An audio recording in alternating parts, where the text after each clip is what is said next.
La ville de Troyes compte 9 musées. L'un des principaux musées est la Maison de l'Outil et de la Pensée ouvrière. Ce musée a été fondé par le père Paul Feller.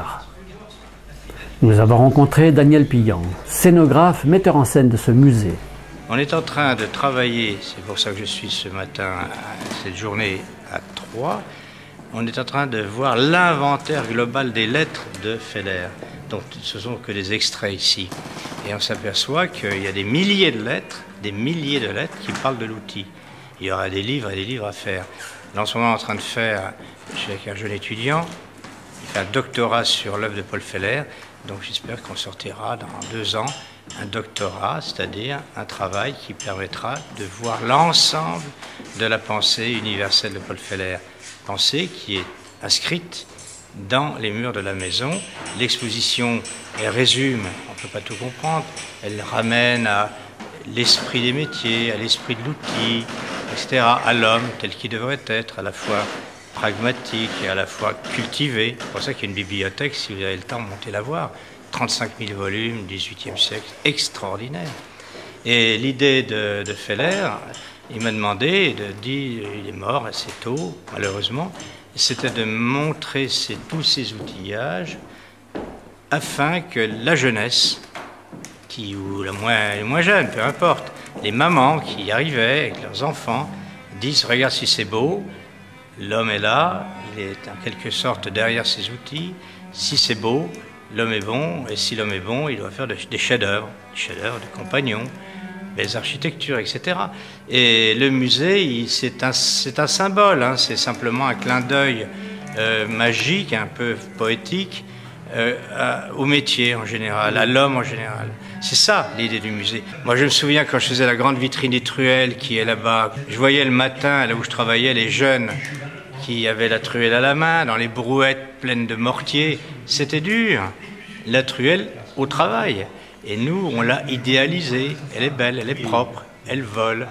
Un ouvrier qui vit avec ses outils pour faire une œuvre, j'entends une architecture, il est heureux de ces outils qui l'aident. Donc l'outil rend l'homme heureux si l'homme sait les utiliser et si l'homme surtout pense que ces outils vont le mener vers le haut du bâtiment, vers le haut de l'édifice, vers le chantier fini, vers l'œuvre aboutie. C'est ça l'outil, c'est ça le métier. Et la maison, elle est là pour valoriser l'homme, les métiers et l'outil. Il n'est qu'un sorte de témoin. C'est ce qui reste. Vous savez, les hommes, nous disparaissons. Nos témoignages, ils sont fragiles. C'est l'architecture. Dans d'autres cas, ce sont les outils quand ils ont bien servi. Et voilà la maison de l'outil. Elle nous montre l'homme ayant servi avec l'outil qui lui a servi, mais on ne sait plus très bien à la fin qui est la vedette. C'est l'outil ici. Voilà. Et mon travail, ça a été de perpétuer cette pensée, de la montrer, de la philosopher, de la poétiser. Et il y a 10 000 outils finis.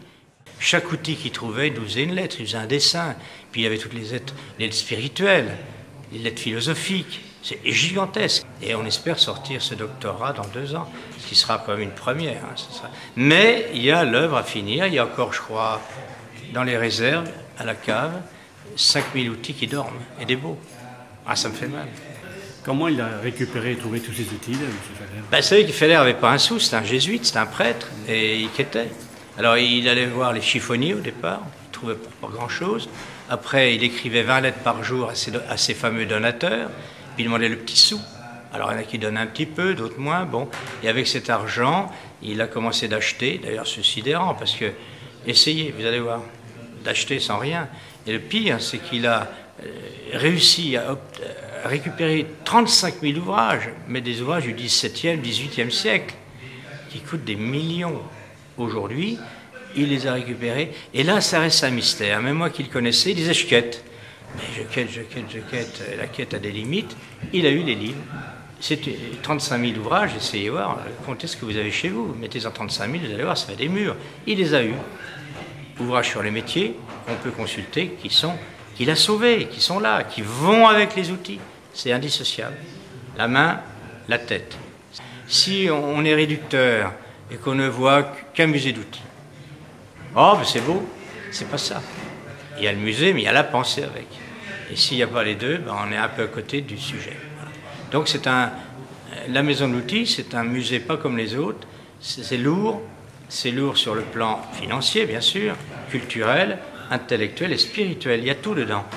Chacun des outils a une histoire et surtout il a une qualité plastique et il a une usure, il a une âme. C'est le musée avec une âme.